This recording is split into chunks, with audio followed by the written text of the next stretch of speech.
ఓ 20 సంవత్సరాల క్రితం తిరుమల వెళ్ళినప్పుడు నా భార్యతో అస్తమానం తిరుమల వెళ్ళడం అదే పని మాకు. ఓ 2 నెలలు జీతంలో డబ్బులు కూడబెట్టుకోవడం, తిరుమల ఎక్స్‌ప్రెస్‌కి రిజర్వేషన్ చేసుకోవడం, తిరుపతి వెళ్ళిపోవడం. ఆనందమైన, పండగైన, పబ్బమైన అన్నీ ఆయన కొండ మీదే మాకు. అక్కడ చేసుకోవడం, మళ్ళీ ఇంటికి వచ్చేస్తూ ఉండడం. అదేమిటో అదో సంతోషం. అలా గడుపుతూ ఉండేవాళ్ళం. అలా గడుపుతున్న రోజుల్లో ఘంటసాల గారి భగవద్గీత వినపడుతుండేది. వినపడుతుంటే నేను ఎన్ని పర్యాయాలు ఆ మాట అన్నానో నాకు తెలియదు. ఈశ్వరీ మహానుభావుడు, ఆయన ఎంత అదృష్టవంతుడు, ఆయన ఎక్కడ కూర్చుంటే స్వామి దగ్గర ఈ పవిత్రమైన 7 కొండల మీద ఆయన కంఠం వినపడుతూ ఉంటుంది.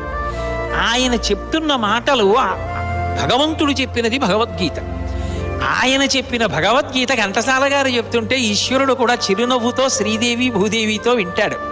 ఎంత బాగా చెప్పాడో చూడా గాంభీర్యం.